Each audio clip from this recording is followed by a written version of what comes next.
Yorktown has a long history on the east side. We're the furthest east in the city, and we serve a large network on the east side. Students are super passionate, pretty fearless. Like they're very bold and willing to be authentic and put themselves out there and be like who they are. And I just really love that about even the culture and community of Yorktown. I know some of the things are really hard. Like a student died like last year, which is really tragic, and just like that just shows the heartache of the community and like the loss of a student to gun violence. So there's just a lot of hard, really like real challenges here. You could tell that there was a lot of pain throughout the students' stories. You could tell through their interactions with each other that they were hurting. And so I got connected with someone from FCA. FCA was one of the first ministries that came to Yorktown. So then we started having a lunch huddle. All 50 students in that lunchroom like raised their hand. Everyone wanted to come. And what I really saw was just the hunger. There's so much hunger to know the Lord and to know Jesus and to know things about the Bible. Kids were asking questions and wanting to know more and wanting to come back. I have seen change in specific students. It shifted conversations. It shifted the atmosphere with the students. It was a very positive addition to Yorktown.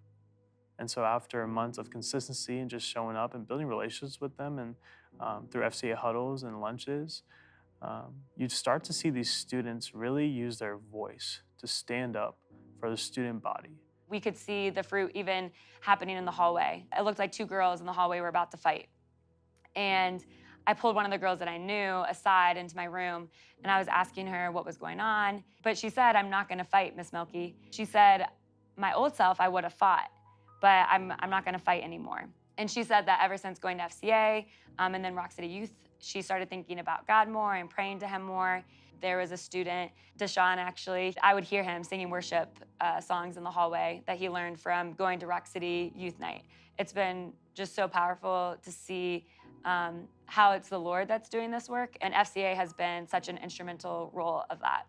You'd start to see these students build a culture of hope, stepping into a more of a leadership role that really started caring about their student body and their school after just teaching them a little bit more about the life of Jesus and how we are called to become like Jesus. And I'm so thankful for FCA's partnership in the gospel. So thankful for the commitment that they have had. FCA has been a positive addition to the school environment. Having FCA at your school, excellent opportunity. The volunteers who come are kind and helpful and become part of the school community. Staff members have showed up on a day when there were so many teachers that called off that we had to separate the kids all in different rooms, but they were there. They brought food and they just hung out with kids and they poured into students. Anyone that is considering FCA, I would definitely encourage that. The Lord has done so many things through FCA. I would love for them to stay connected with Yorktown because there's so many kids that is just hungry for it and that need it because it can change people's lives, how it changed some of our middle schoolers' lives. I just feel so confident that you saying yes to FCA coming in is just opening up doors for more kids to be able to hear about Jesus and for more kids to be able to be transformed by his love.